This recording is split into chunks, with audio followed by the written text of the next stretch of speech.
Bismillahirrahmanirrahim. Assalamualaikum warahmatullahi wabarakatuh.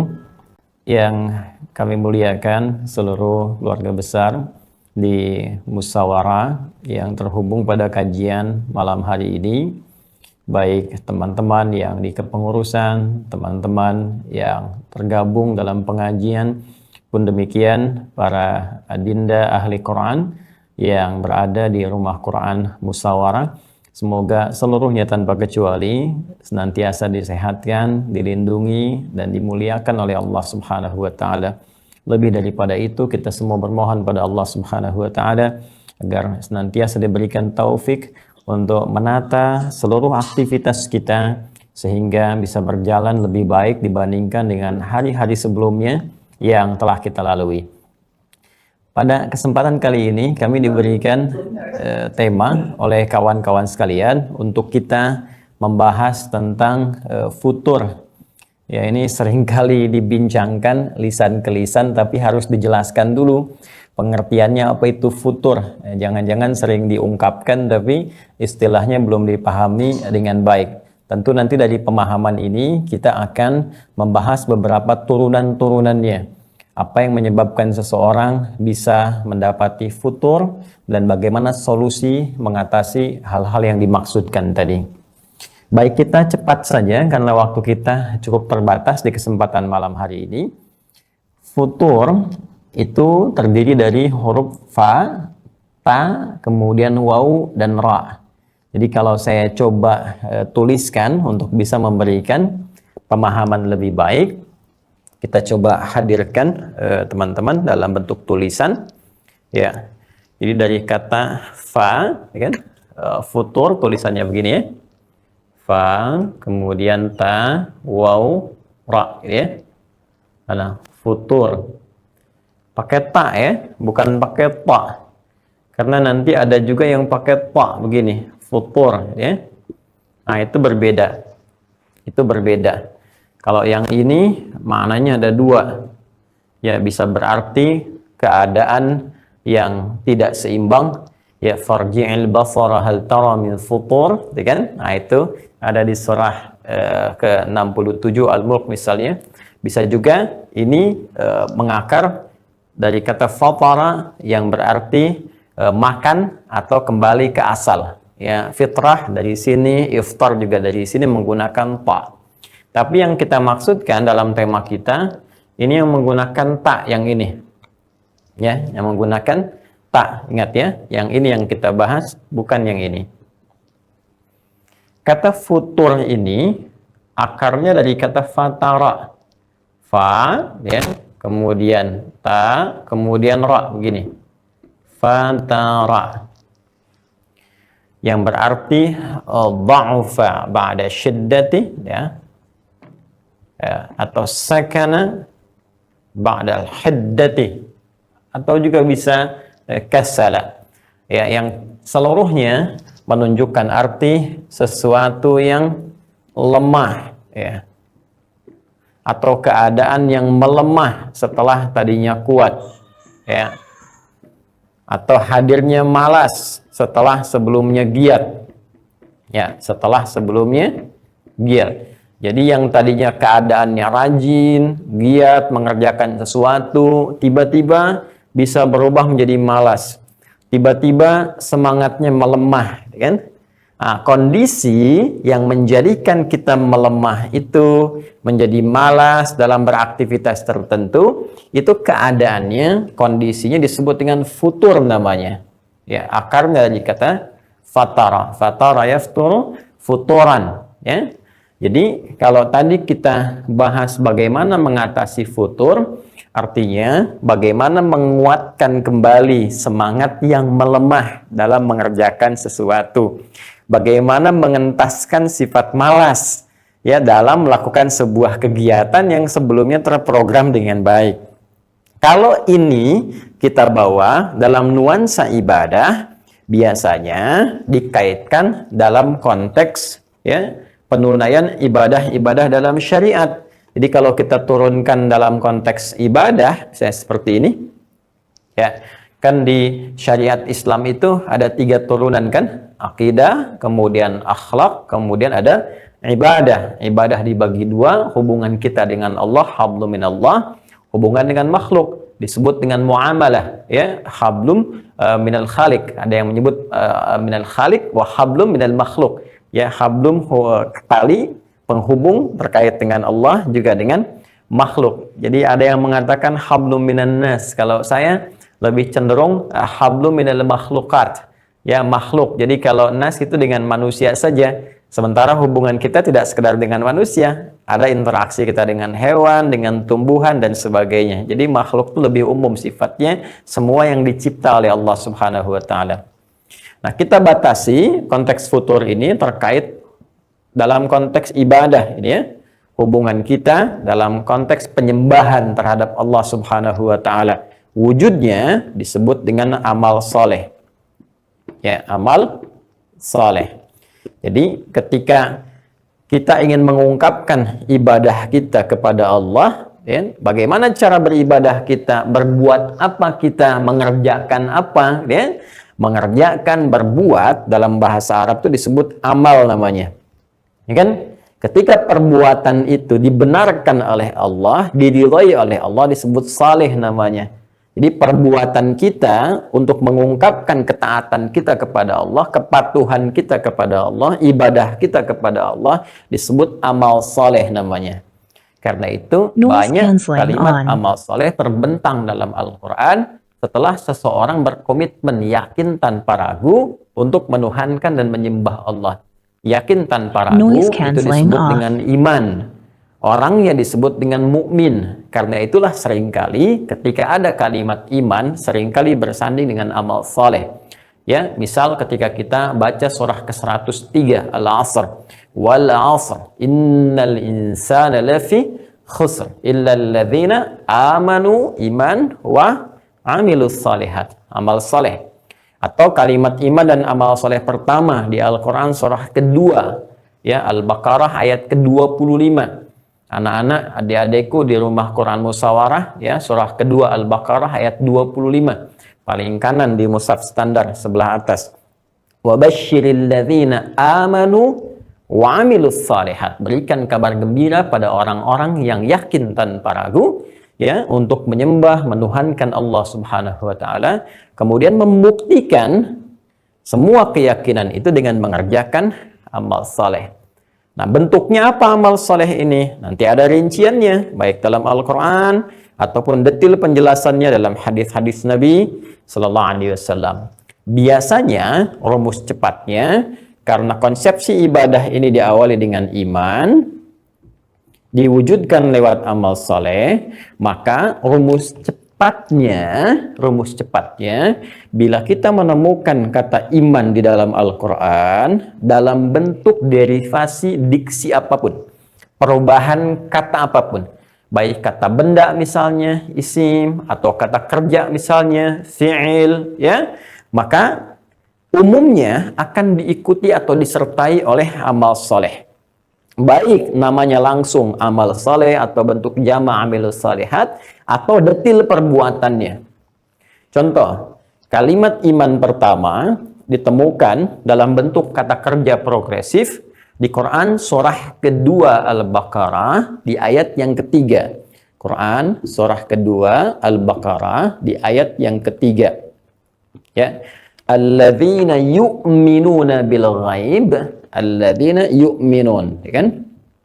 Nah, ini kan orang-orang takwa itu yaitu orang-orang yang yu'minun, mereka yakin tanpa ragu, ya kan? Nah, kemudian di sini bentuknya progresif, fi'il mudhari', ya. Fi'il mudhari' itu kalau di bahasa Inggris itu padanannya punya 3 arti. Ya, present, ya, kini, sekarang, continuous, ya, continuous, dan future. Nah, future. Jadi baik itu sekarang, berkelanjutan, sampai kapanpun. Kurang lebih demikian. Jadi ketika diungkapkan dengan bentuk ini, cirinya yang punya 3 makna ini, cirinya awal katanya itu, nah, ada 1 di antara 4 huruf. 4 huruf ini disingkat dengan nama Anita. Ya, Anita. Anita. Ya, seperti ini. A-nya hamzah gini, N-nya nun, I-nya ya gini, kemudian ta-nya tak begini. Jadi kalau ada kata kerja diawali satu di antara 4 huruf ini, Anita, maka dia punya makna present, continuous, and future, gitu ya. Ini 3 ini. Nah, ini diawali dengan huruf ya, satu di antara 4 ini, yang ini, ya. Karena diawali satu dari 4 ini, maka memberikan gambaran makna kepada kita bahwa iman itu, nah ini kan cara mengartikannya. Iman itu jaga, ya, jaga terus baik kondisi kita sekarang, berkelanjutan sampai kapanpun, sampai kita kembali kepada Allah Subhanahu wa taala. Ya, jadi harus kita jaga, kuatkan lagi, tingkatkan lagi, charge lagi, dan bentuknya jamak. Ciri bentuk jamak itu ada wawu tuh sebelum akhirnya. Kalau paling gampang un, ya. Jadi kalau ada ujungnya itu mencakup jamak, jamaknya itu mencakup laki-laki dan perempuan makna umumnya. Kecuali nanti kalau bicara gender akan dipisahkan nanti antara laki-laki dengan perempuan, dengan at. Tapi sepanjang tidak ada at setelahnya, maka bentuknya mencakup semua. Ya, sifatnya komprehensif, holistik, baik laki-laki perempuan semua. Muslimun dengan semua laki-laki dan perempuan. Tapi kalau kita ingin khususkan perempuan saja, ganti jadi muslimat, ya. Mukminun laki-laki dan perempuan. Kalau kita ingin khususkan perempuan saja, mukminat, ya, jelas ya. Nah, artinya apa? Artinya ayat ini mengajak semua tanpa kecuali, laki-laki, perempuan, besar, kecil, tua, muda, sepanjang Anda sudah berikrar, yakin tanpa ragu, menuhankan dan komitmen menyembah Allah lewat syahadat yang kita ungkapkan, asyhadu an la ilaha illallah wa asyhadu anna muhammadar rasulullah, maka pertahankan itu sejak mulai kita bersyahadat sampai kini, berkelanjutan, continuous and future, sampai kapanpun, sampai kita kembali kepada Allah. Nah, sekarang pertanyaannya, bagaimana kita mempertahankan keimanan ini? Bagaimana menguatkannya? Bagaimana kita bisa terus mengupgrade itu supaya terus kuat, ya? Maka detailnya adalah, lanjutkan ayatnya, alladzina yu'minuna bil ghaib wa yuqimunas shalah. Ada salat, kan? Nah, wa mimma razaqnahum yunfiqun. Ada infak, kan? Walladzina yu'minuna bima unzila ilaik. Kemudian ada yang terkait dengan interaksi bersama Al-Qur'an. Masya Allah. Kan? Interaksi dengan Al-Quran. Wa ma unzila min qablik, belajar tentang sejarah, ya, sejarah nabi-nabi, orang-orang di masa lalu dan kitab-kitabnya, ya. Kemudian wabil akhirati hum yuqinun, sering mengingat tentang akhirat, bahwa kita satu saat akan wafat, tidak ada yang hidup abadi, semua akan kembali, mempelajari informasi di Al-Quran tentang kehidupan akhirat. Ini ya, bentuk-bentuk ini, ungkapan ini yang menyertai kalimat iman, inilah yang disebut amal saleh. Amal itu perbuatan saleh yang diridhoi, dibenarkan oleh Allah. Salat itu bentuknya perbuatan, kan? Ya, ada ucapan kita, kemudian gerakan kita, dari mulai takbir sampai dengan salam, ibadah kita. Ibadah salat ditujukan kepada siapa? Untuk Allah niatnya, kan? Ya, tujuan itu maksudnya tujuan ibadah kita, niatnya dikerjakan karena Allah. Ya, manfaatnya kembali ke kita. Allah tidak butuh dengan semua ibadah kita. Ya, ibadah itu ditunaikan sebagai pembuktian keimanan kita. Dan dari pembuktian itu, dengan kasih Allah kepada kita, dibalikan manfaatnya kepada kita, baik di dunia ataupun di akhirat. Baik, poin besarnya adalah ini. Iman akan bersanding dengan amal soleh. Kalau ingin mencari bentuk amal solehnya, temukan kata iman dalam Al-Quran, maka setelahnya umumnya terdapat amal soleh. Ya, yang lain lagi misalnya Al-Baqarah ayat 183. Ya ayyuhalladzina amanu. Tuh banyak ya kata itu, ya ayyuhalladzina amanu, ya ayyuhalladzina amanu. Misal kutiba alaikumussyam, yang Al-Baqarah 183, dia diwajibkan atas kamu berpuasa, maka puasa itu bagian dari amal saleh. Contoh ya. Nah, sekarang apa kaitan dengan futur? Persoalannya adalah kita menunaikan sholat untuk menguatkan iman kita. Kita mengerjakan infak, amalan harta untuk menguatkan iman kita. Demikian interaksi dengan Al-Quran sampai dengan puasa. Hanya persoalannya sering kita dapati bahwa yang tadinya semangat sholat, jangankan yang fardu, yang sunnah pun seringkali dilakukan, dijaga dengan baik. Tiap hari bisa baca Al-Quran, minimal 1 halaman, kan? Puasa sunnah dikerjakan dengan kontinu. Tiba-tiba muncul 1-2 keadaan yang menyebabkan tiba kemudian ada kondisi melemah nih. Ini, ya, sunnahnya kok jadi menurun gitu.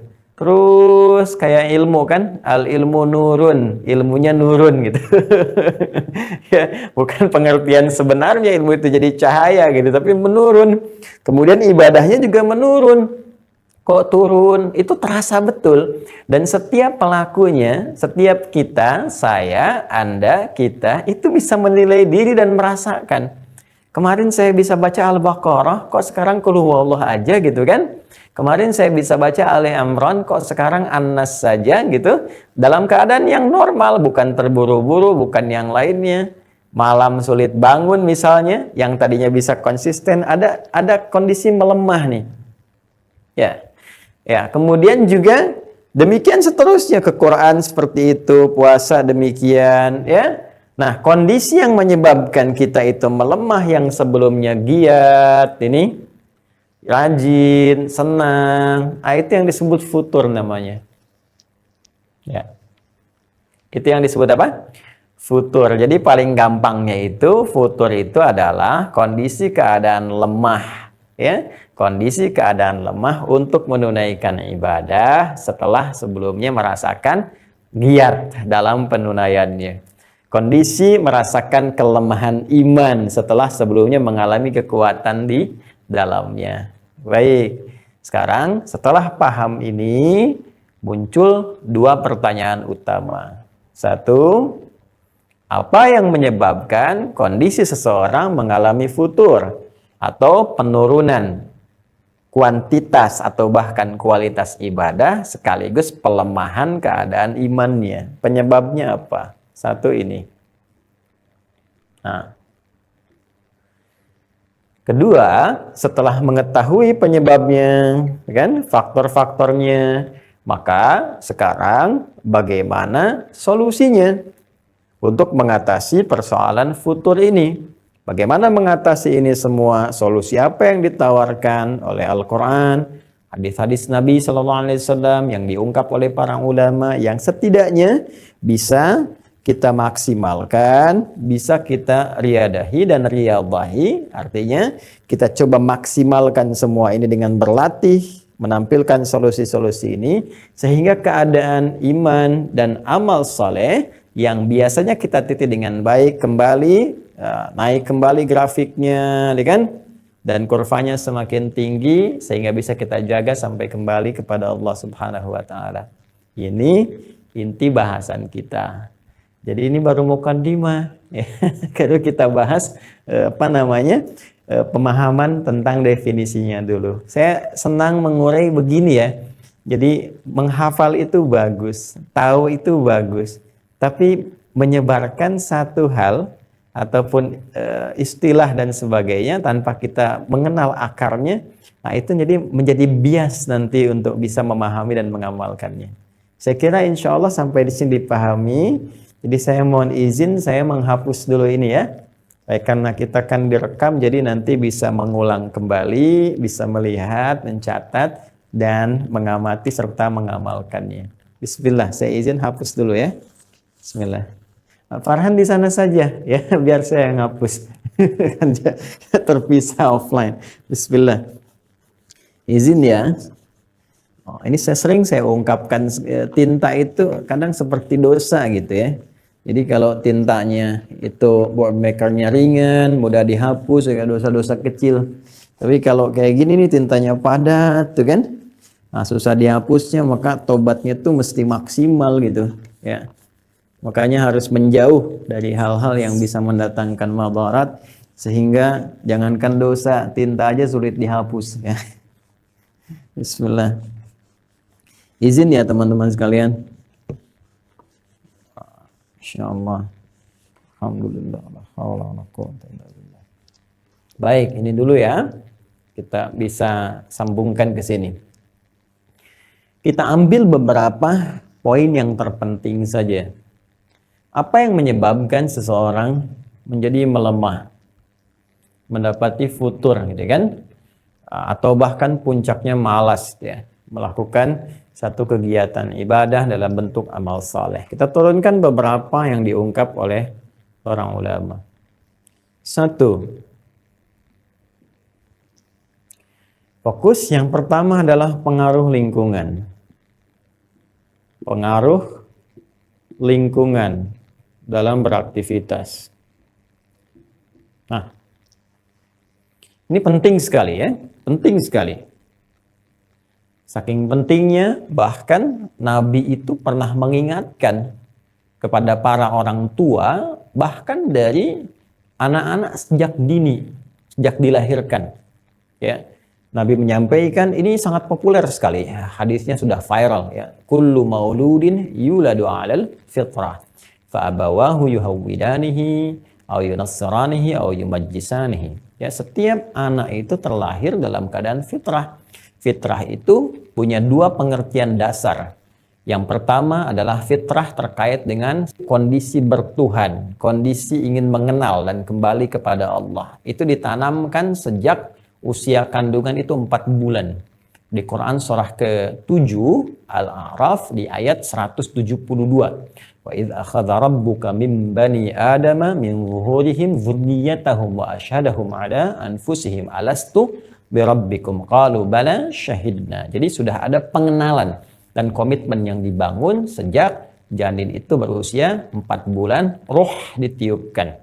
Nanti penguatnya di hadis Nabi sallallahu alaihi wasallam riwayat Abdullah bin Mas'ud radhiyallahu taala anhu. Kalau adik-adik di RQM atau teman-teman mengaji misalnya yang paling dasar Al-Arba'in 42 hadisnya Al-Imam An-Nawawi. Coba lihat hadis yang keempat ya. An Abi Abdurrahman Abdullah bin Mas'ud radhiyallahu taala anhu qala ya qala Rasulullah sallallahu alaihi wasallam wa huwa shadiqul masduq. Inna ahadakum yujma'u fi batni ummihi 40 yawman nutfah thumma yakun mithla dhalika 'alaqah thumma yakun mithla dhalika mudghah thumma yursalu ilaihi al-malak fayanfukhu fihi ar-ruh. Nah ini ya. Wa yu'mar bi katsbi 40. Setiap kalian kata Nabi sallallahu alaihi wasallam anak cucu Adam itu akan dibentuk dalam perut ibundanya, di rahim ibundanya itu dalam proses. Ya, pertama perpaduan spermatozoa dengan ovum, kemudian jadi alaqah, zigot yang menempel di dinding rahim, kemudian berkembang menjadi mudghah, usia 120 hari, usia 4 bulan. Jadi 40 hari pertama, 40 hari kedua, 40 hari ketiga. Setelah 4 bulan ini, pertama untuk meniupkan roh. Jadi usia 4 bulan kandungan itu, saat masuk roh itu diperintahkan menetapkan 4 hal setelah diambil komitmen dengan Allah Subhanahu wa taala. Jadi itu sudah ada komitmen sisi spiritual, ada sisi fitrah ketuhanan. Ya, fitrah ketuhanan yang dimaksudkan fitrah bertuhan di sini, ya. Fitrah untuk mencari sisi spiritual, rohnya, karena kebutuhan roh itu adalah kebutuhan beragama. Jadi nggak ada yang ateis itu nggak ada sebetulnya. Ya, ateis itu menuhankan dirinya sendiri. Jadi nggak ada, tiada Tuhan itu nggak bisa diungkapkan karena tubuh kita itu ada 3 bagian. Maaf agak dalam sedikit ya. Ada fisik, jasmani, ada akal, pikiran, ada roh yang paling pokok. Semuanya butuh nutrisi, ya, butuh asupan. Kalau tidak didapati asupannya, bisa melemah, ya, sakit, bahkan tidak berfungsi. Ya, mohon maaf misalnya fisik kita nggak makan, sehari nggak makan lemah, 2 hari makin lemah, 3 hari kritis, keempat bisa meninggal. Ya, akal pikiran tidak makan. Apa makanan akal pikiran? Membaca, belajar, menganalisis itu. Kalau tidak dipakai, pakai tidur aja, buntu ini. Ya, buntu. Jadi persoalan lemah, sakit, mati fungsinya. Ya, roh juga demikian. Dia butuh makanan, butuh nutrisi. Apa nutrisinya? Ini nilai spiritual tadi, ibadah, agama, dan sebagainya. Nah, jadi ini bagian pertama tentang fitrah. Yang kedua, fitrah yang kedua itu adalah cenderung pada kebenaran. Di satu cenderung beragama, mengenal Tuhan. Yang kedua cenderung pada kebenaran.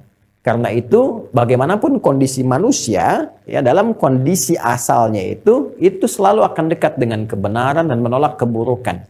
Makanya ketika ada lisan berdusta, hatinya pasti akan mengingkari, itu nggak benar. Ya kan? Nah, ketika mendengar yang tidak enak, pasti kita akan merasakan itu nggak bagus. Nah, itu fitrah namanya.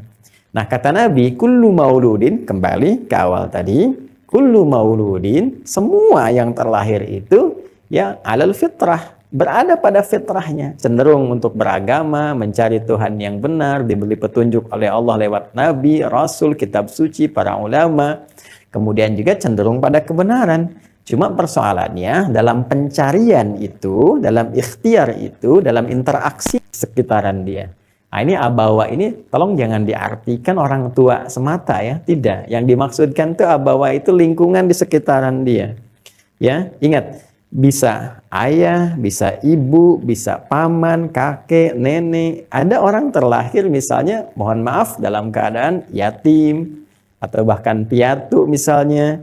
Nabi SAW kan terlahir dalam keadaan yatim kan, ya, kemudian berkembang, ibunda meninggal, diasuh oleh kakek, kemudian kakek meninggal, ada dengan paman.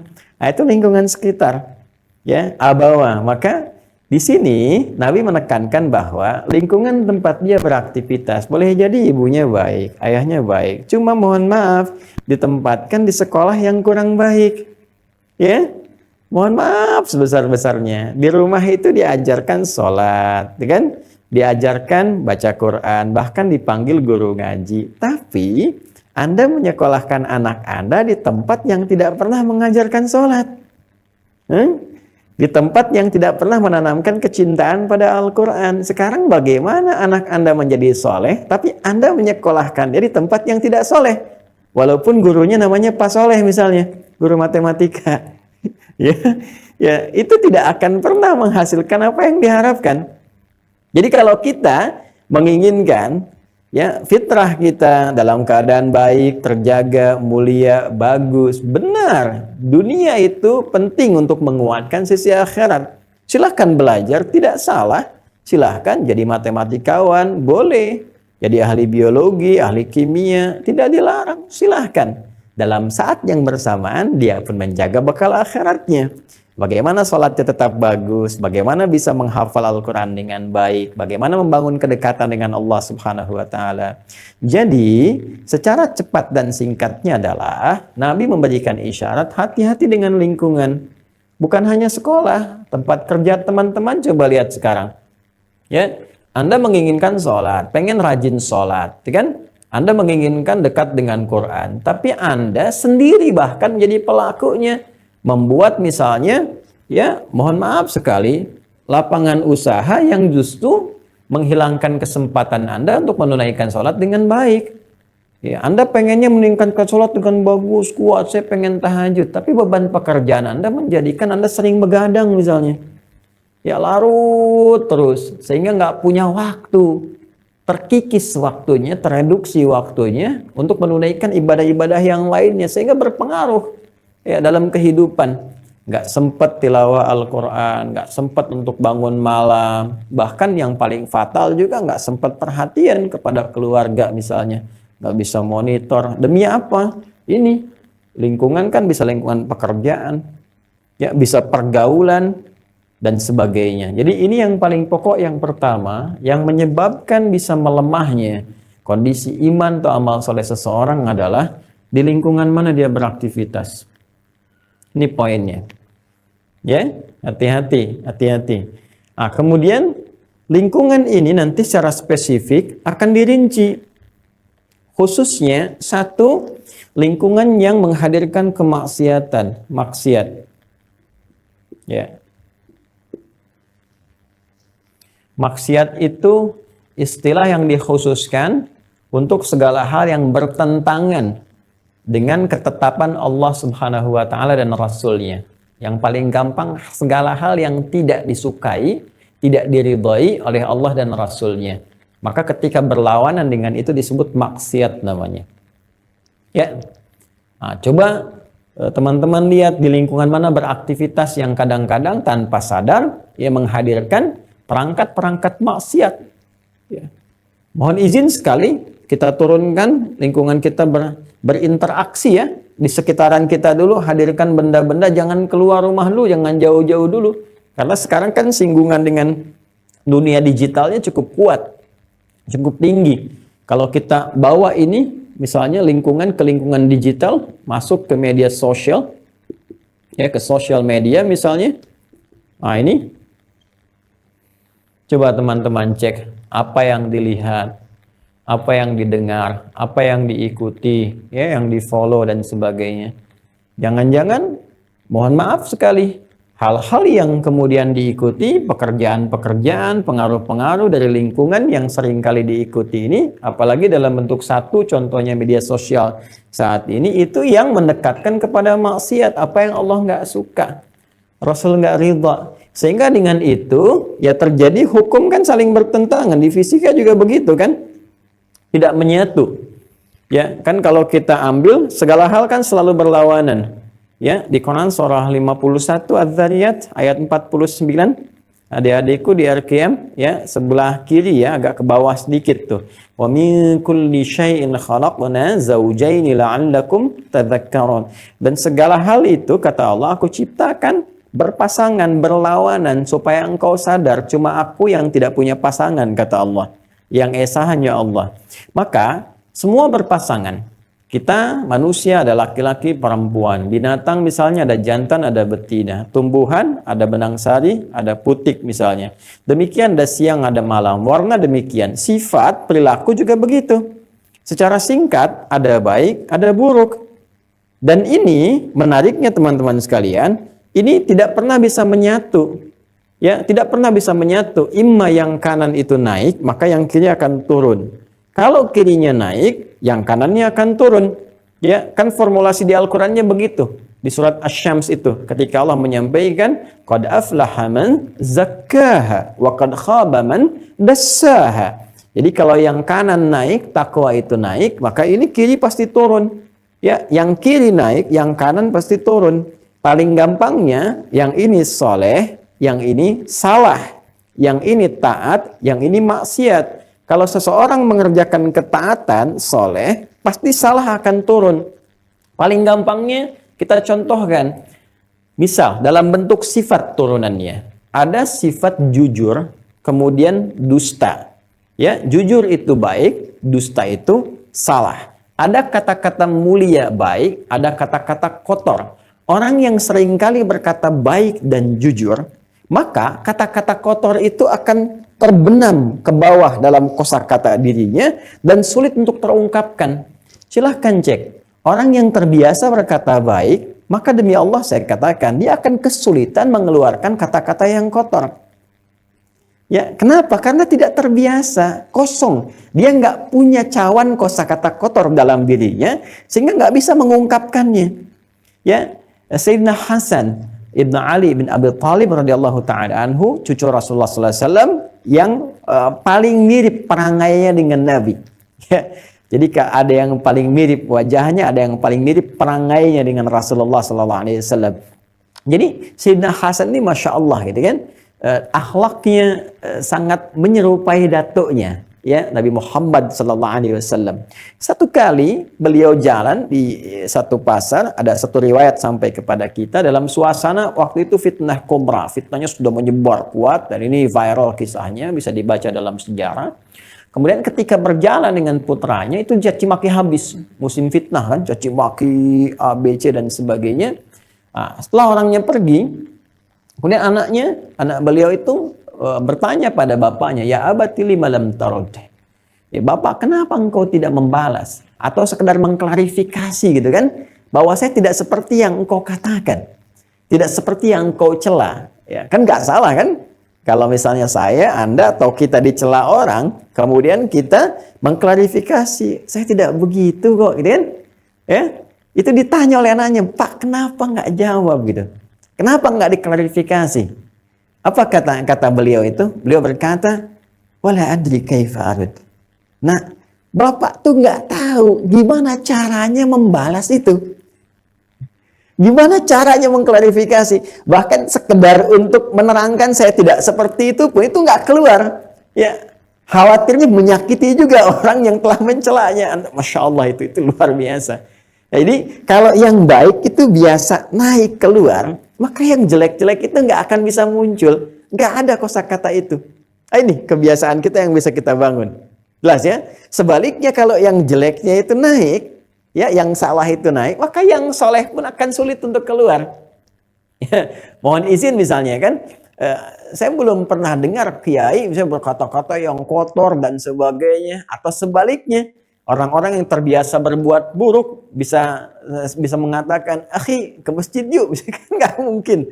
Kita, ya, akhi ayo kita murajaah Quran, misalnya nggak ada gitu. Kata-katanya kan biasa aja gitu.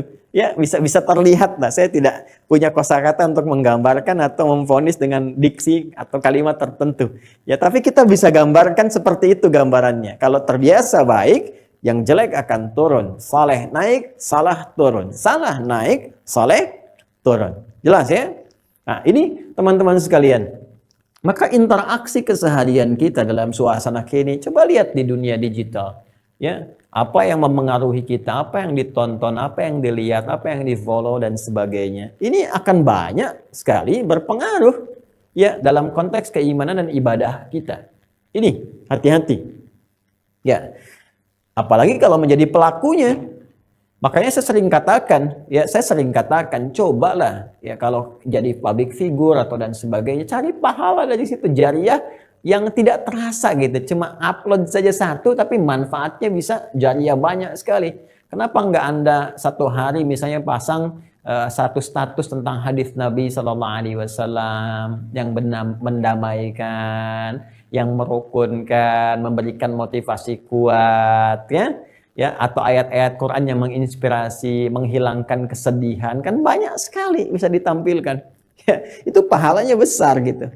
Nah, ini baru dari ranah digital, konteks media sosial yang keseharian itu sering kita bersinggungan. Ya orang sekarang mohon maaf bangun tidur aja lupa baca doa kok, ya ingatnya buka handphone. Bangun tidur orang baca doa dia buka handphone. Ya, orang assalamualaikum ba'da sholat, assalamualaikum warahmatullahi, assalamualaikum warahmatullahi. Nabi ajarkan zikir, dia buka handphone. Update status, jawab telepon dan sebagainya. Ini teman-teman sekalian, pengaruhnya ini dahsyat sekali ini. Ya, satu. Yang kedua, misal kita turunkan dulu, masih dalam lingkungan misalnya, tuh pengaruh teman, tuh dengan siapa dia bergaul. Kalau tadi kan ini dilihat dan sebagainya. Kalau ini ya teman-teman yang mengiringi aktivitas, sahabatnya, kan? Baik teman-teman yang ada di kantornya, atau bahkan di rumahnya sendiri, ya, di rumah teman hidupnya, ya, suami dengan istri, istri dengan suami, ini sangat berpengaruh,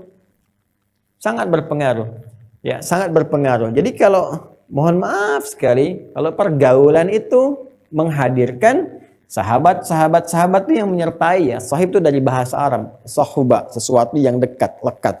Kalau yang nempel, yang lekat ini, ya, mendekatkan kepada maksiat atau minimal hal-hal yang meragukan lah, bercampur, bahasa agamanya syubhat gitu namanya, ya.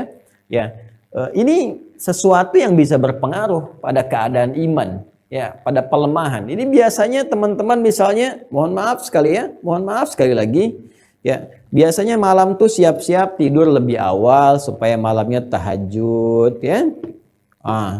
Terus dapat teman misalnya yang suka nonton di malam harinya, ya, sering ngajak, aduh kamu udah persahabatan kita, ayo dong malam nanti nonton, ya, Messi nih pertandingan pertama nih PSG nih kan, ada kemarin kesulitan bisa gitu kan, terus gitu, didorong, akhirnya coba-coba, lama-lama terus, ya kan, ya, ini yang kemudian bisa menurunkan, ya, bisa menurunkan, melemahkan keadaan iman, ya.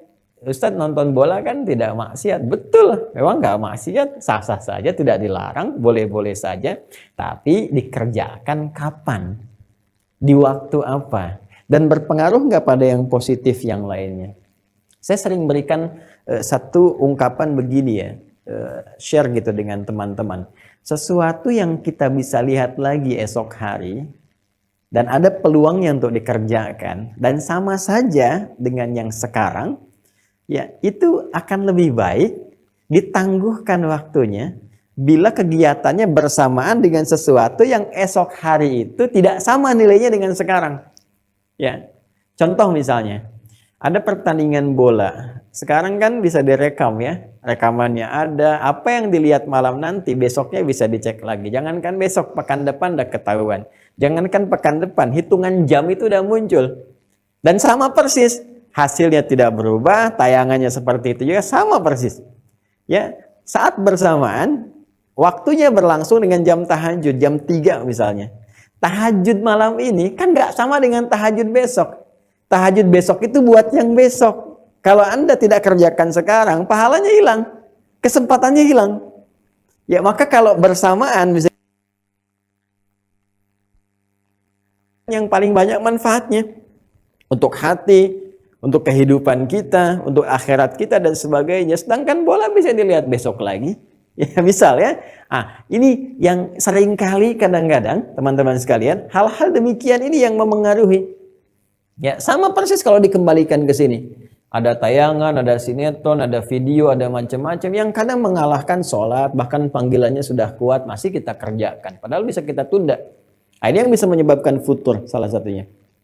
Ya, sudah ini lingkungan, maksiat, contohnya media sosial yang sekarang kita berinteraksi banyak dengan itu. Kemudian teman, ya lingkungan sekitaran kita. Jadi saya kira ini sudah mewakili keseluruhannya apabila sudah ditampilkan, ya, apalagi kalau sudah ditampilkan kata maksiat ini. Jadi kata kuncinya ini, segala yang bertentangan dengan ketetapan Allah dan Rasul-Nya. Yang ketiga, ini saya berikan 3 ya, biar nggak terlalu jauh waktunya. Nah, ini 1 kan, ngaruh lingkungan, maksiat, 2 teman. Yang ketiga, teman-teman sekalian, terlalu bukan kita katakan fokus ya, loba gitu, loba dengan urusan dunia. Ya, porsi dunianya terlalu tinggi dibandingkan dengan akhiratnya. Ya, ada pekerjaan, kerja lagi dan sebagainya. Dunia itu lawannya akhirat. Dunia itu lawannya apa? Akhirat. Nah, ini dia poinnya teman-teman. Ya, beda ya, ada langit, bumi, akhirat, dunia. Ya, kalau akhirat itu biasanya menunjuk pada sifat-sifat spiritual, ya hasil dari perjuangan kita selama ada di sini di dunia, ya dalam beraktivitas terkait dengan surga, terkait dengan hisab dan sebagainya. Ini konteks akhirat. Ya, dunia ini lawannya. Ya, kegiatan-kegiatan yang kita kerjakan yang pada awalnya sebetulnya didesain untuk menguatkan bekal akhirat kita. Ya, misal seperti bekerja gitu kan. Bekerja itu kan awalnya konsep dasarnya itu untuk menguatkan amalan akhirat kita. Gimana supaya dapat surga, supaya dihisabnya ringan, gitu kan? Maka saat di dunianya misalnya kerjakan amal-amal soleh. Ini kayak tadi kan, sholat misalnya kan, infak. Nah sekarang mau sholat gimana? Sementara kan harus tutup aurat. Mau infak gimana? Mau zakat gimana kalau nggak ada bekalnya, nggak ada hartanya? Mau haji, mau umrah bagaimana kalau nggak ada bekalnya? Maka bekerja kan? Jadi asal bekerja itu asalnya untuk memenuhi kebutuhan akhirat. Ya, ketika diniatkan untuk beribadah, ya diniatkan untuk beramal soleh, dia punya poin akhirat. Ya, jadi ada yang hubungannya langsung dengan Allah, ada yang interaksinya juga terkait dengan manusia. Misal infak untuk keluarga itu punya nilai akhirat. Ya, suami misalnya bekerja, lalu hasilnya diberikan kepada istri mengelola rumah tangga dia dengan baik, misalnya anak-anak disekolahkan dengan baik, diberikan perangkat untuk ibadah, itu nilai akhiratnya tinggi sekali. Asalnya ke situ. Ya, Tapi persoalannya, kadang ada kondisi-kondisi tertentu yang memengaruhi keluar dari visi akhirat. Akhirnya apa yang terjadi? Alih-alih memenuhi kebutuhan akhiratnya, dia terjerumus untuk mendalami urusan dunianya sehingga lupa bahwa dia akan pulang. Ya. Misalnya, sebetulnya kerja dari jam 7 sampai jam 5 sore pun cukup untuk urusan dunia. Ya, cukup untuk urusan dunianya, apalagi untuk bekal akhiratnya. Tapi karena ingin terus nyusul kawan yang lain, kan? Maka dinaikkan porsi pekerjaannya, waktu bekerjaannya dinaikkan, ingin lebih, padahal yang di tabungan pun belum kepake. Ya, mohon maaf, padahal koleksi pakaian pun yang di lemari belum sepenuhnya bisa digunakan. Karena ingin itu ciri khas nafsu, dan nafsu itu adalah pengiring dunia. Ya, jadi kalau orang terus mengejar dunia tanpa peduli dengan urusan akhiratnya, ini yang persoalan paling juga utama memengaruhi seseorang bisa mendapatkan futur dalam kehidupannya. Kalau nggak percaya silahkan aja. Ya, biasanya Anda kerja misalnya 5, 6 jam, 7 jam, 8 jam, naikkan porsi 12 jam. Maka pasti dia akan mereduksi bagian akhirat kita. Dia akan mengurangi kebutuhan ibadah kita. Nah ini teman-teman sekalian. Jadi nanti ada lagi pembahasan khusus. Ya, bagaimana kita bisa memaksimalkan kebutuhan dunia, hidupnya enak, senang, tenang, sukses, kaya dalam konteks tertentu, tapi akhirat juga terpenuhi. Ini yang dimaksud Rabbana atina fid dunya hasanah wa fil akhirati hasanah wa qina adzabannar. Ini nanti ada fikihnya sendiri. Ya, nah, maka itu nanti ada modelnya. Role modelnya seperti Utsman bin Affan, kaya dunianya. Ya, Abdurrahman bin Auf, kaya, luar biasa. Tapi juga dalam saat yang bersamaan, coba teman-teman buka kitabnya Al-Imam An-Nawawi, yang namanya At-Tibyan fi Adab Hamalatil Quran. Itu dikisahkan bagaimana kayaknya luar biasa Utsman, Abdurrahman bin Auf, tapi saat yang bersamaan itu masih bisa konsisten tahajud setiap malam. Dan tahajudnya bukan biasa-biasa, sampai menyelesaikan Al-Quran, khatam Al-Quran dalam tahajudnya setiap hari. Ya, jadi perasaan terindah itu bukan senang bukan saat omsetnya bertambah, tidak, tapi saat punya waktu yang lepas untuk bisa mengungkapkan syukur kepada Allah dalam bentuk ibadahnya. Karena kan kita yakin, ya Allah yang kasih, Allah yang berikan rezeki, Allah yang luangkan. Lalu kenapa Anda tidak dekati Allahnya? Terus setelah dikasih kenapa lupa dengan Allahnya? Kan? Nah, maka di sini teman-teman sekalian, ini dunia ini hati-hati, harus memetakan kembali visi hidupnya. Tanyakan begini, targetnya apa sih? Kalau targetnya ke akhirat, ya target misalnya saya kerja itu untuk akhirat supaya bisa zakat, bisa infak, bisa berbagi untuk ibadah, ya kehidupan juga cukup baik misalnya. Ini pasti akan Allah mudahkan. Dan nggak mungkin meninggalkan kebutuhan akhirat. Nggak ada ceritanya kerja akhirat, sholat ditinggalkan. Nggak ada ceritanya kerja akhirat nggak bisa baca Quran. Mustahil itu, mustahil. Jadi cirinya gampang, kalau Anda mengejar pekerjaan, sibuk tapi saat yang bersamaan ibadah jadi menurun, nah itu ciri pertamanya sudah mulai bergeser dari kepentingan akhirat. Jadi fokusnya hanya dunia saja di sini. Ya, 3 ini ya teman-teman sekalian, maksiat, pengaruh media sosial, saya contohkan, kemudian teman, ini sahabat di kantor, di rumah, kemudian juga persoalan dunia. 3 ini ya, bisa dipahami ya? Baik, saya berhenti di jam 9, kita kurang lebih punya waktu sekitar 13-15 menit ke depan. Saya akan masuk ke bagian solusi. Ya. Jadi perhatikan baik-baik tadi di sini ya. Ini satu lingkungan, sudah saya tuliskan. Kemudian tulis dulu ya di sini ya, lingkungan.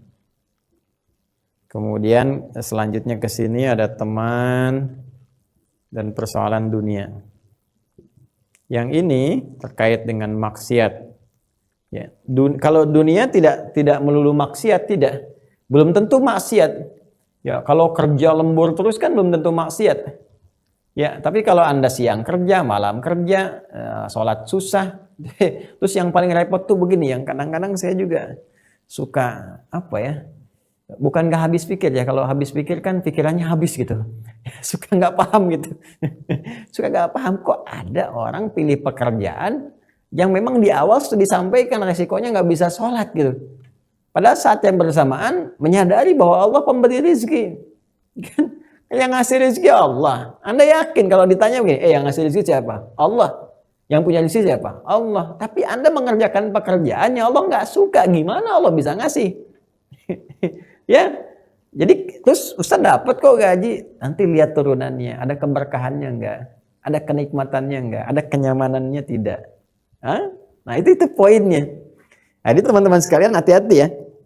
Ini nih, ya karena saya sering dengar juga ada informasi bahwa ada pekerjaan A dipaksa shiftnya itu malah didekatkan ke waktu sholat dan sebagainya, itu nanti ada rumusnya, jangan khawatir ya, persoalan-persoalan rezeki itu sepanjang kita bisa bergerak dengan baik sudah ada rumusnya, nanti ada fikih rezeki tersendiri, itu butuh bab yang agak panjang, mungkin di lain kesempatan kita uraikan. Sementara kita turunkan ini dulu. Solusi, apa solusinya? Baik kan?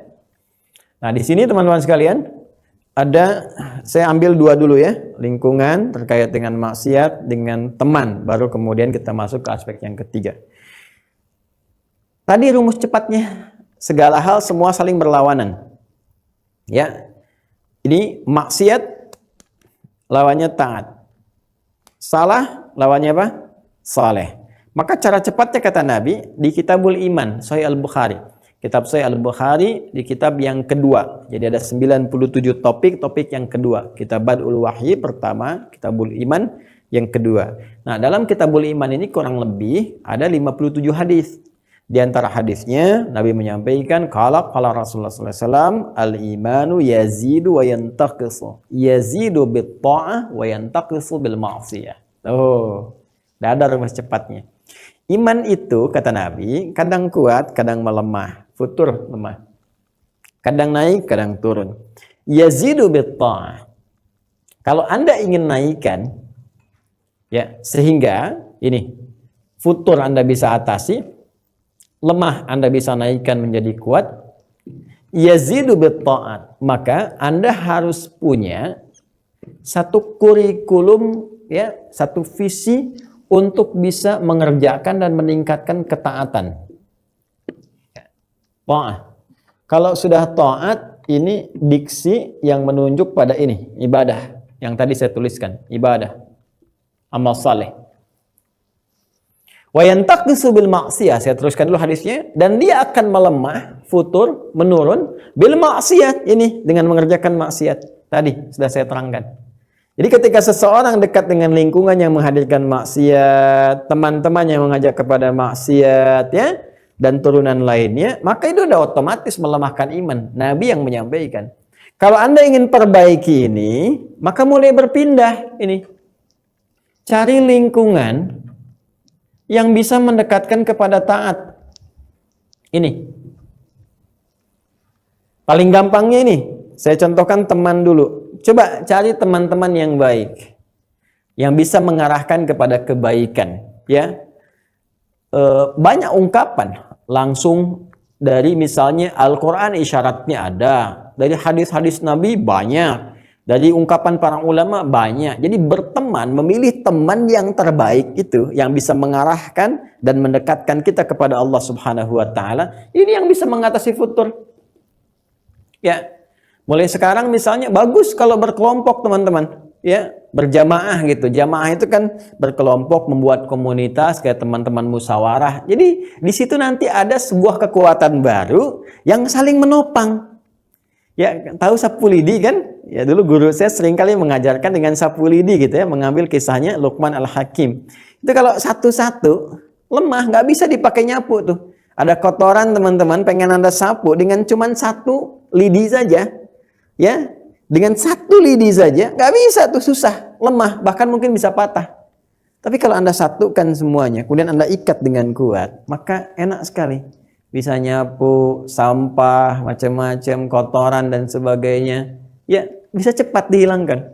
Maka demikian, ya, suhbatul mu'minin, suhbatus salihin. Mendekati orang-orang yang baik, orang-orang yang beriman, yang imannya kuat, itu bisa mencharge keadaan diri kita itu untuk lebih kuat.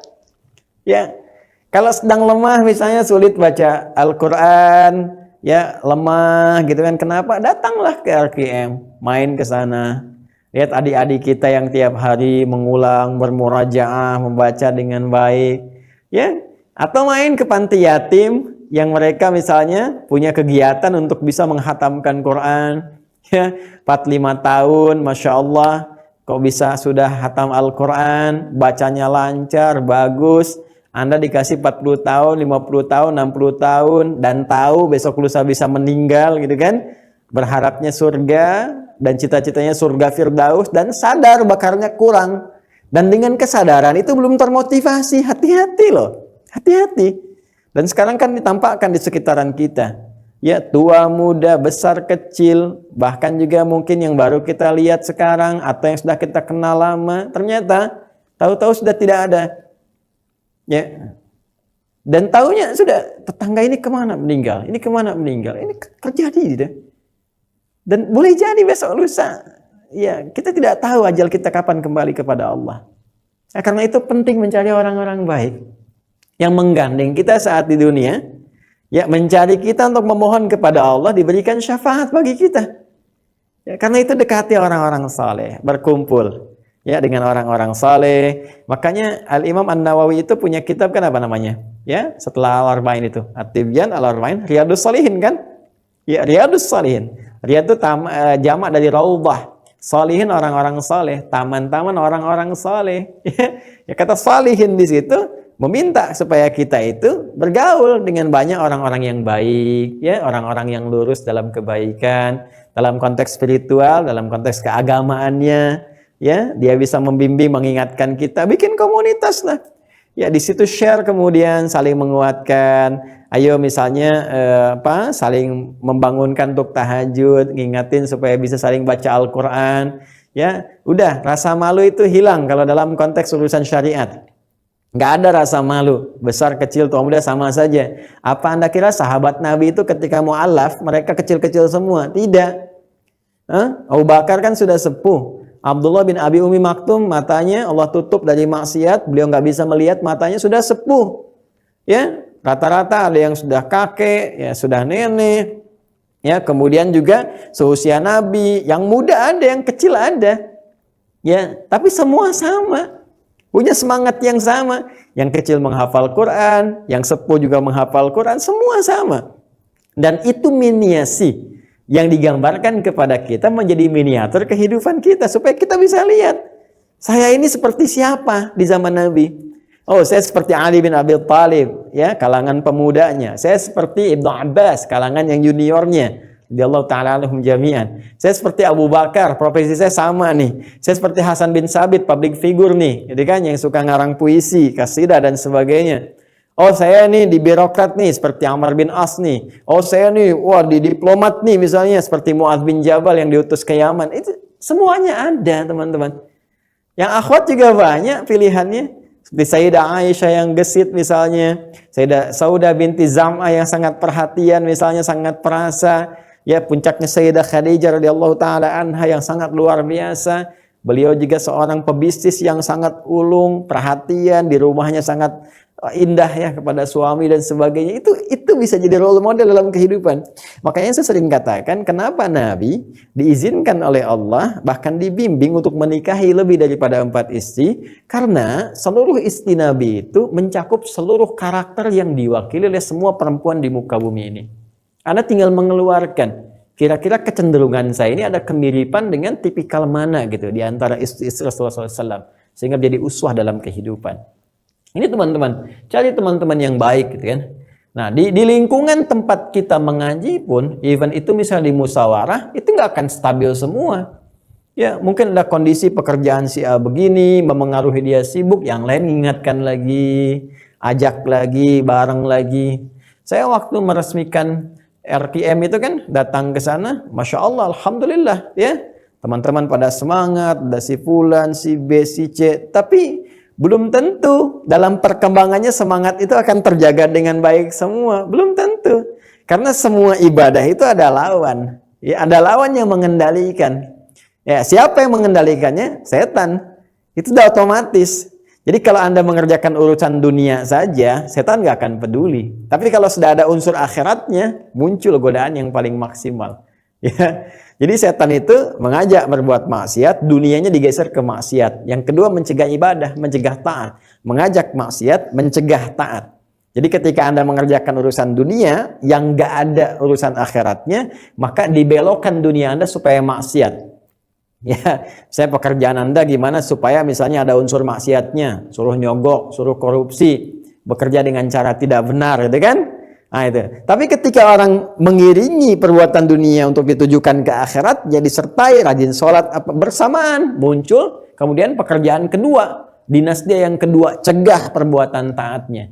Jadi otomatis ketika saya, Anda mengerjakan ibadah, setan akan muncul. Makanya kenapa orang baca Quran bisa ngantuk, baca koran bisa segar? Karena Quran ibadah. Koran tidak. Baca Quran itu ibadah. Silakan cek 5 menit tuh sudah jenuh, ngantuk. Baca koran 1 jam. Online tuh bisa lihat, bisa semangat dan sebagainya. Nah, itu. Ya makanya hati-hati teman-teman sekalian. Jaga tuh. Saling ingatkan, saling ajak lagi. Ya mohon maaf, jalan ke Bintaro aja kan banyak hambatan, apalagi jalan ke surga. Itu kan jalan ke Bekasi aja banyak tantangan, apalagi jalan ke surga gitu. Sesuatu yang inginkan kita lebih, maka tantangannya pun akan kompleks itu. Tapi Allah akan memberikan sesuatu yang indah dengan firman-Nya, la yukallifullahu nafsan illa wus'aha. Mustahil semua hamba diberikan ujian kecuali dengan kadar kesanggupan untuk bisa mengatasinya. Jadi cari teman-teman yang bisa mengarahkan kita pada kemuliaan. Ya. Kemudian teman-teman sekalian, ini nih. Dunia juga nih. Ya, dunia. Cara paling gampangnya sebenarnya ada hadis qudsinya dan ini nanti akan dirangkum oleh Ibnul Qayyim Al-Jauziyah dengan ungkapan yang sangat bagus sekali. Nabi SAW pernah menyampaikan qala Rasulullah SAW bermakna wa sadaqa Rasulullah SAW. Ya, qala Allah azza wa jalla. Perhatikan kalimatnya. Ini hadis qudsi. Ya, Allah Subhanahu wa taala berfirman dalam hadis qudsi, "Ibadi khalaqtuka lil ibadati fala tal'ab." Ya, wa dhamintu laka rizqaka fala tat'ab. Masya Allah.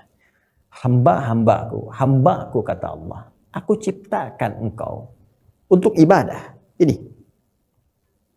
Jadi semua tujuan hidup kita itu, semua kegiatan kita, konsepsi dasar itu ibadah. Ya, ditemukan di Quran surah ke-51 ayat 56. Ya, paling kanan sebelah atas di mushaf standar. Wa ma khalaqtul jinna wal insa illa liya'budun. Tidaklah aku ciptakan jin dan manusia kecuali semua tujuan hidupnya, aktivitasnya itu untuk diniatkan ibadah. Kerjakan semua aktivitas ditujukan, diniatkan karena Allah untuk mendapatkan ridhonya, maka seketika jadi ibadah. Ya, biasanya bimbingan cepatnya itu supaya kita meniatkan jadi ibadah, Nabi nanti bimbing dengan doa. Ya, doa itu adalah satu kalimat yang otomatis saat dibacakan, ya kita niatkan, dibacakan itu menjadikan perbuatan jadi ibadah. Karena itulah sekecil apapun perbuatan insan beriman itu akan disertai dengan doa. Dan ini hanya didapatkan dalam Islam. Konsepsi ibadahnya jelas. Islam itu satu-satunya agama di muka bumi yang konsep ketuhanannya jelas. Konsep ibadahnya jelas. Konsep muamalahnya jelas. Kalau Anda tidak percaya dan ingin menguji misalnya, bagi diri kita untuk meyakinkan, silahkan cek. Dari bangun tidur sampai tidur lagi, tidak ada satupun perbuatan kecuali bersanding dengan doa. Bangun tidur ada doanya. Alhamdulillahilladzi ahyana ba'da ma amatana wa ilaihin nusyur. Bahkan diberikan petunjuknya bagaimana cara bangun tidur yang baik. Ya, makan ada doanya. Antara makan, saat makan, ya akan makan dengan selesai makan, itu doanya beda. Ya, mohon maaf sekali, urusan ke toilet pun ada doanya. Masuk dengan keluar, doanya berbeda. Ya kan? Ya, berpakaian ada doanya, bekerja ada doanya. Bahkan saat belum hafal atau belum paham doanya pun, kata Nabi, ucapkan Bismillahirrahmanirrahim. Hadis riwayat Al-Bukhari, kullu amrin dzibalin la yubda'u fihi bismillahirrahmanirrahim fahuwa abtar. Setiap perbuatan baik yang tidak disandingkan dengan kalimat Bismillahirrahmanirrahim, tidak diawali dengan bismillahirrahmanirrahim, fahuwa abtar, maka terputus nilai ibadahnya. Hanya menjadi rutinitas saja. Maka ketika Anda akan bekerja, Anda ucapkan bismillahirrahmanirrahim, itu pekerjaan Anda menjadi ibadah. Dan saat menjadi ibadah, secara otomatis Allah turunkan penjagaan supaya tidak keluar dari nilai ibadah itu. Orang yang kerjanya benar mengucapkan bismillahirrahmanirrahim, itu akan terjaga dari korupsi, terjaga dari perbuatan kotor. Ketika diajak, hatinya mengingatkan kuat, jangan, itu nggak bagus, jangan, itu nggak ada manfaatnya. Itu ya poinnya. Nah, di hadis qudsinya mengatakan, ibadi, kata Allah, hambaku, khalaqtuka lil ibadah, aku ciptakan engkau itu untuk ibadah. Konsepsi dasarnya itu semua kegiatan kerjakan sebagai ibadah. Ya, dan dunianya nggak akan rugi, sama-sama kerja juga kok. Kerja di tempat yang sama, fasilitasnya sama, ya, bahkan ruangannya sama, ya, keadaan teman yang dikerjakan sama-sama begitu, pekerjaan porsinya sama, divisinya sama, dapat dunia, gajinya juga sama, ya kan? Cuma berkahnya nanti yang beda, dan kadang-kadang tambahan-tambahan lainnya. Ya, lalu apa yang dia dapatkan nih dengan meniatkan ibadah itu? Nilai akhiratnya, teman-teman sekalian. Ini dia. Cara memahaminya seperti ini. Setiap Anda sertakan dengan doa untuk niat ibadah, maka dia akan tertuliskan poin akhiratnya. Nama perbuatannya berubah dari amal biasa menjadi hasanah namanya. Ya, hasanah. Hasanah itu perbuatan yang punya nilai pahala. Makanya kita sering berdoa kan di Al-Baqarah ayat 201 itu, yang paling kanan, agak ke bawah sedikit. Wa minhum may yaqulu rabbana atina fid dunya hasanah. Dan di antara mereka, di antara manusia, ada yang seringkali memohon kepada Allah, jadikan semua pekerjaan dunianya hasanah. Maksudnya apa? Semua pekerjaannya punya nilai akhirat. Ya, makan punya nilai akhiratnya, minum punya nilai akhiratnya. Bagaimana mengerjakan perbuatan menjadi hasanah? Maka bacakan bismillahirrahmanirrahim. Atau ada doanya yang kita bacakan sebelum mengerjakan aktivitas. Doa ini yang menjadikan perbuatan kita punya nilai akhirat. Kalau pekerjaannya biasa. Saya contohkan begini nih. Ya, contoh gampangnya. Bismillah. Ini teman-teman sekalian, ini ada minuman nih. Ya. Fungsi minum itu, ini menghilangkan haus. Ya, dan minum itu rutinitas. Jadi kalau kita sedang haus, minum kan? Jadi kalau Anda, saya, kita minum, itu cuma hausnya hilang. Tapi ketika sebelum minum, kita ucapkan bismillahirrahmanirrahim. Contoh. Bismillahirrahmanirrahim. Alhamdulillah. Hausnya hilang. Tapi kalimat bismillahirrahmanirrahim itu menjadikan perbuatan minum yang kita kerjakan punya nilai akhiratnya. Itu yang disebut hasanah. Jadi dunianya menjadi hasanah, akhiratnya itu tertulis bekal hasanahnya, disebutkan hasanah. Makanya kita katakan Rabbana atina fid dunya hasanah, dunia, wa fil akhirati hasanah. Kan? Nah, hasanah itu poinnya berapa? Hasanah itu poinnya 10. Di Quran surah Al-An'am, surah yang ke-6 ayat 160. Man jaa'a bil hasanati falahu asyru amthaliha. Siapa yang mengerjakan perbuatan punya nilai hasanah, Allah nanti perintahkan pada malaikat tuliskan 10 kebaikan. 10 itu jangan menghitung begini, 1, 2, 3, tidak terlalu kecil. Ya, Anda ke masjid saja melangkah untuk niat ibadah, baru datang nyampe masjid, belum mengerjakan apapun, tuh nilainya di hadis Muslim 25 kebaikan. 1 keduanya, 1, 2, 3, 4. 1 keduanya 500 tahun. 2 ketiganya 500 tahun. 3 keempatnya 500 tahun, demikian seterusnya. Maka Masya Allah, sebetulnya semua perbuatan itu punya potensi nilai yang besar di hadapan Allah Subhanahu wa taala. Karena itu, rumusnya dari Nabi sallallahu alaihi wasallam ketika menyampaikan hadis qudsi, ibadi khalaqtuka lil ibadati fala tat'am. Hambaku, kamu coba bikin konsepsi kegiatan hidupmu itu untuk ibadah, maka aku jamin engkau tidak akan lelah dalam berkehidupan. Nah, ini hadis qudsi teman-teman. Jadi ini rumus cepat, rahasia pertama. Kalau kita niatkan dari bangun tidur sampai tidur lagi untuk memenuhi kebutuhan ibadah kita, maka kata Allah, kita akan diberikan kelapangan dalam beraktivitas sehingga tidak merasakan lelah. Dalam tanda petik ya, kalau jasad capek ini tuh biasa. Tapi kalau hati kita nggak capek, tubuh kita pun termotivasi. Makanya di kalangan ulama itu suka begini, ya, termasuk di antara guru kami Profesor Khuzaimat Tahidoyanggo itu di antara guru saya, ya, guru kami. Semoga Allah rahmati beliau. Ya, beliau meninggal dunia berapa pekan yang lalu, waktu yang lalu. Itu Masya Allah sangat luar biasa sebagai ibu, sebagai guru, sebagai dosen sangat luar biasa. Di antara ulama perempuan di Indonesia yang sangat luar biasa ilmunya di fiqh muqarin. S1, S2, S3-nya di Al-Azhar. Ya, saat di Al-Azharnya konon kabarnya disampaikan beliau tidak kenal tempat-tempat kecuali asramanya, kemudian yang kedua kampusnya, yang ketiga adalah pasar. Jadi untuk belanja, ada yang menyebutkan perpustakaan gitu. Jadi sangat luar biasa. Nah, itu nasihat-nasihat yang tersambung dari guru-guru kami itu begitu. Kalau capek itu berarti kurang ikhlas. Ya, kalau mengerjakan sesuatu cepat capek itu kurang ikhlas. Kurang ikhlas itu artinya kurang maksimal untuk niat ibadahnya. Jadi kalau kita tunaikan benar untuk ibadah, bangun tidur niatnya ibadah, makan niatnya ibadah, itu Allah akan berikan keadaan kekuatan pada diri kita itu. Saat puasa lah paling gampang, kan makannya nggak banyak, kan tidurnya nggak banyak, tapi kok kuat. Sahabat Nabi bisa perang Badar, ya, Fathu Mekah itu kan semua Ramadan itu puasa. Nah, jadi berkah keadaan hidup kita tuh. Jadi khalaqtuka lil ibadati fala tad'am wa qasamtu atau dhamantu laka rizqaka fala ibadi khalaqtuka lil ibadati fala tal'ab wa qasamtu laka atau dhamantu laka rizqaka fala tat'ab. Hambaku, aku ciptakan engkau untuk banyak beribadah, jangan banyak mainnya. Tuh, jangan banyak gaul, urusan-urusan dunia, bermaksiat dan sebagainya, ya, sehingga tidak banyak membuat engkau lelah. Kalau engkau ibadahnya benar, engkau enggak akan lelah. Wa dhamantu laka rizqaka fala tat'ab. Kalau engkau ibadahnya benar, kata Allah, dikerjakan semua kegiatanmu dalam rangka ibadah, aku buat hidupmu akan lapang, enggak akan cepat lelah. Yang tadi saya sampaikan. Ya, maka rumus dari hadis qudsi jangan banyak mainnya. Jadi bergeser dari ibadah itu banyak main artinya. Tuh, dengan dunia tadi yang saya sampaikan.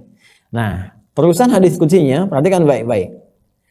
Kalau engkau fokus serius mengerjakan ibadahmu, maka aku akan membuat engkau nyaman dalam beribadah dan menjamin rizkimu. Tapi jika engkau berpaling dariku, dari ibadah dan sibuk dengan duniamu, maka aku akan buat engkau mengejar dunia dengan tertatih-tatih dan tidak akan mendapatkan bagian dari rizki yang telah aku berikan kepadamu kecuali sekedar yang telah aku tetapkan kepadamu. Ya, maksudnya apa? Maksudnya ya semua kita kan diberikan rizki sudah terukur. Alladzi qaddara fahada, telah memberikan kepada kita ukuran. Si fulan misalnya sampai meninggal 1 miliar, si fulan 10 miliar, si fulan 1 triliun. Ya, Anda mau cepat kerja pun, mohon izin sekali, mau banyak waktu untuk kerja pun, dihabiskan semua untuk itu. Dapatnya nggak akan lebih dari apa yang telah Allah tetapkan.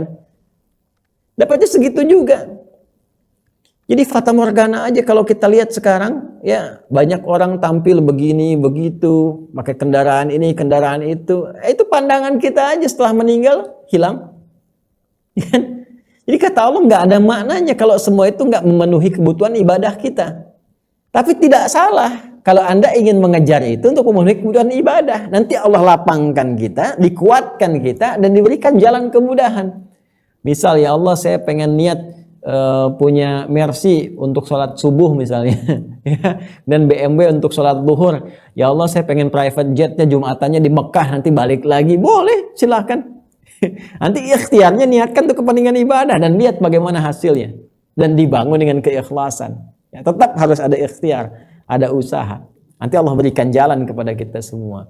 Jadi yang pertama teman-teman sekalian, rubah cara kita berinteraksi, bergaul di lingkungan kita, cari teman-teman yang baik. Yang kedua, tingkatkan ketaatan kepada Allah dengan banyak mengerjakan ibadah. Mulai hari ini, coba deh pelan-pelan. Ini butuh perjuangan, seperti bayi pun berpindah dari ASI ke makanan butuh perjuangan. Seperti Anda pun ngejar dunia butuh perjuangan kan? Kenapa akhirat gak berjuang seperti perjuangan Anda untuk meraih dunia? Ya, maka malam ini coba pelan-pelan bangun tahajud jam sekian, ya. Dan mohon izin, ada satu hal yang sangat penting sebelum saya tutup. Ini pesan para ulama juga, jangan berlebihan. Ya, innallaha la yuhibbul musrifin. Allah nggak senang dengan orang berlebihan. Termasuk berlebihan dalam ibadah, bukan cuma makanan. Ibadah juga begitu. Dan itu bisa membuat futur, hati-hati, bisa membuat futur. Ya, futur tuh jadi lemah, jadi malas. Contoh, misalnya teman-teman nih di Adindaku di penghafal Quran ya, di RKM. Ya, itu juga harus membuat target-target yang terukur sesuai dengan kondisi dirinya. Ya, jangan langsung tiba-tiba pengen lompat misalnya satu hari dapat 1 juz. Tidak, ada latihan dulu pelan-pelan. Bisa 1 halaman dulu misalnya, kan? Ada yang Allah kasih supaya 5 ayat dulu, setelah itu dipercepat. Ya, terus teman-teman yang tergabung di musyawarah misalnya atau teman-teman yang terhubung dengan kajian malam hari ini belum pernah tahajud, pengen tahajud, jangan langsung 11. Apalagi langsung 23 misalnya. Tidak, mulai dulu dengan 2 rakaat. Bahkan bahasa Qur'annya faqra'u ma tayassara minal Qur'an. Baca yang paling ringan dulu. Boleh kok, silahkan. Rakaat pertama Al-Falaq, ya, kedua An-Nas, tutup witir dengan 1 rakaat Al-Ikhlas. Dawamkan ini dulu sepekan. Enggak usah panjang-panjang dulu. Sampai merasakan kenikmatan dalam sujud. 2 rakaat sujudnya lama, bagus, berdoa enak gitu. Bagus. Ya. Lebih enak daripada ngejar banyak rakaat tapi nggak khusyuk. Jangan dipotong ya, jangan dipotong nih uraian saya nih. Kalau dipotong jadi bahaya maknanya. Ya, jadi jangan langsung kita memulai dengan yang banyak dulu. Mulai pelan-pelan dulu. Ya, saya demikian. Saya juga sama berlatih seperti itu. Mulai 2 rakaat dulu. Setelah itu mengungkapkan isi hati kita, curhat sama Allah, gitu kan? Innama ashku bathi wa huzni ilallah, kata Nabi. Siapa? Ya'qub alaihissalam, kan? Aku sering mengadukan persoalan diriku kepada Allah sehingga Allah melapangkan keadaan hatiku. Curhatlah. Bangun malam-malam kepada Allah. Dalam sujud kita minta, berdoa. Apa sih yang sulit sekarang? Kan Anda tahu, Anda yakin, kita semua yakin Allah pemberi solusi, pemberi rezeki, pemberi segalanya. Masalah di rumah tangga, masalah kehidupan. Cari hikmah supaya hati tenang. Ya, bangun malam 2 rakaat dulu. Ya, kalau misalnya sulit menjelang ke subuh. Menjelang ke subuh 4:30 misalnya kurang lebih, ya Anda bangun misalnya jam 4, kan sholat 2 rakaat dulu, tutup dengan witir 1 rakaat, berdoa, banyak istighfar, bersolawat kepada Nabi, Allahumma sholli ala sayyidina Muhammad, banyak solawat, banyak solawat, banyak solawat, banyak solawat, banyak istighfar, istighfar, itu untuk melembutkan hati kita. Itu riyadhahnya seperti itu.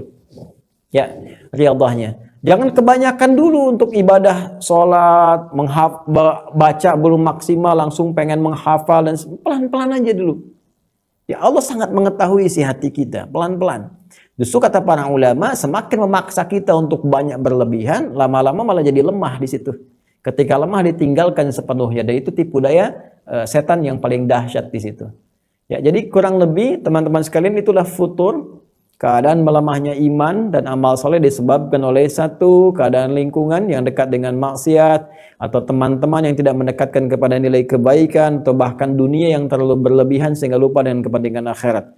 Solusi terbaiknya adalah rubah interaksi kita, cari lingkungan yang baik, teman-teman yang baik, saling menguatkan dengan komunitas yang baik, kemudian tingkatkan ibadah kepada Allah Subhanahu wa taala sesuai dengan kemampuan dan tahapan kita. Ya, dan sebagai penutup, cari ustadz pembimbing yang baik. Ustadz pembimbing yang baik yang meningkatkan keilmuan kita, meningkatkan keimanan kita, sekaligus meluaskan wawasan kita. Itu penting 3-tiganya. Ilmu, iman, wawasan. Maka akan menjadi imun kehidupan kita yang terbaik sampai menghadap Allah Subhanahu wa taala. Kadang ilmunya sangat dalam. Ya kan? Kemudian iman bisa meningkat, tapi wawasan kurang jadi persoalan, nanti hubungan dengan sesama jadi kurang baik. Ya, kenapa? Karena kita terpola pada satu keadaan saja. Tapi kalau wawasan kita ditingkatkan dengan baik, jadi meluas, nah ini Masya Allah, ibadah kita jadi lebih bagus, kita mungkin menghargai orang lain yang mungkin beda dengan kita dalam furu'iyah, persoalan-persoalan cabang yang bukan pokoknya. Pokoknya sholat. Ya, cabangnya misalnya dalam doa, dalam sholat misalnya subuh, ya ada kunut misalnya, itu ada hadis yang menunjukkan kunut, ya ada beberapa bagian yang tidak mengerjakan kunut misalnya, sehingga menjadi pilihan mau kunut ini dalilnya, tidak kunut ini dalilnya. Kalau kita luas wawasannya, ilmu tentang kunut tahu, yang tidak kunut tahu, kemudian iman kita meningkat baik, maka kita akan menghargai. Yang kunut dipersilahkan, yang tidak kunut tidak ada masalah. Saya kunut, saya berada di belakang orang yang tidak kunut, maka saya pun tidak kunut dan tidak perlu sujud sahwi setelah selesai sholat subuhnya, ya kan? Nah, saya misalnya tidak kunut, tapi imamnya kunut, maka ikut kunut, mengaminkan dari belakang. Jangan sampai terjadi imamnya bilang Allahumma hdina fiman hadait, di belakang bilang bid'ah. Jadi persoalan, ya. Nah, jadi itu teman-teman sekalian, ya, ingat baik-baik, cari guru yang baik, yang bisa meningkatkan iman, tidak banyak bercanda, tidak banyak melalaikan kehidupan akhirat. Kemudian cari yang ilmunya juga cukup baik, cukup dalam dan wawasannya luas. Dan jaga diri kita dengan baik, ya, lingkungan yang baik-baik sehingga sampai menghadap kepada Allah waktunya tiba dan berada dalam keadaan yang paling mulia. Saya kira itu ya yang diuraikan malam hari ini, tidak usah terlalu panjang, nanti mengamalkannya secara bertahap saja supaya kita bisa bikin kurikulum yang lebih baik. Terima kasih keluarga Musyawarah memberikan kesempatan untuk kami bisa bersilaturahim dengan teman-teman semua, baik yang di RPM juga untuk seluruh keluarga besar Musyawarah yang terhubung dalam ta'lim kita di malam hari ini. Saya mendoakan semoga semuanya disehatkan dalam kebaikan, yang diuji dengan sakit disembuhkan oleh Allah Subhanahu wa taala. Semoga persaudaraan kita dikuatkan oleh Allah Subhanahu wa taala dan jauhkan dari perbuatan-perbuatan yang kontraproduktif. Kita punya teman-teman yang belum tentu semuanya muslim, sayangi mereka dalam konteks kehidupan bernegara, berkebangsaan, bermasyarakat. Ya, kalau di tetangga kita ada non-muslim, kita punya makanan dibagi dengan mereka. Doakan semoga Allah berikan hidayah, kebaikan, bersikap yang lemah lembut, dan mudah-mudahan dengan akhlak kita semua dinilai oleh Allah sebagai bagian dari ikhtiar kita untuk mendapatkan cinta Allah dan cinta Rasulullah SAW. Allahumma taqabbal minna innaka antas sami'ul alim wa tub 'alaina innaka antat tawwabur rahim. Allahumma ya arhamar rahimin ij'alna min ahlil Qur'an waj'alil Qur'ana sahiban lana fid dunya wa syafi'an lana fil akhirati ya arhamar rahimin. Ya Allah, jadikan kami termasuk bagian dari ahli Al-Qur'an dan jadikan Al-Qur'an sebagai teman kami di dunia, syafaat bagi kami di akhirat kelak ya arhamar rahimin. Ya Allah, mohon terima amalan kami, ibadah kami, pelajaran kami sampai dengan malam hari ini. Jadikan sebagai nilai ibadah terbaik di hadapan-Mu ya arhamar rahimin. Allahumma ya Allah ishfi mardana mardal muslimin wal muslimat wa minal mu'minat wa khasatan ya Allah al muslimin wal musabat bi jaihati corona. Ya Allah, kami mohon ya Allah anugerahkan kesembuhan kepada hamba-hamba-Mu yang teruji dengan penyakit seberat apapun, khususnya yang terinfeksi COVID-19 ya arhamar rahimin. Idza ba'anal ba'sa wad dharra wal waba wa khasatan jaihata corona. Ya Allah, hilangkan berbagai macam sumber penyakit dari kehidupan kami termasuk COVID-19 yang di pandemi. Dekatkan kami kepada ridha-Mu ya Allah, berikan keluasan untuk beribadah di tempat-tempat ibadah yang telah Engkau tetapkan ya arhamar rahimin. Kami rindu dengan masjid, kami rindu dengan ta'lim, kami rindu untuk mendekat kepada-Mu dalam kebaikan. Alif baina qulubina ya Allah bitaqwak. Allahumma bitaqwak, Allahumma bitaqwak janibna minat tafraqah. Ya Allah, lembutkan hati kami untuk bersaudara dalam kebaikan dengan nilai-nilai takwa kepadamu ya arhamar rahimin. Jauhkan dari perpecahan dan perbuatan buruk yang bisa mengundang murka-Mu dan perpecahan di antara kami ya arhamar rahimin. Rabbana atina fid dunya hasanah wa fil akhirati hasanah wa qina adzabannar bi fadlika subhana rabbika rabbil izzati amma yasifun wa salamun alal mursalin wa akhiru da'wana alhamdulillahi rabbil alamin. Demikian, terima kasih untuk semuanya. Mohon izin, mohon pamit. Assalamualaikum warahmatullahi wabarakatuh.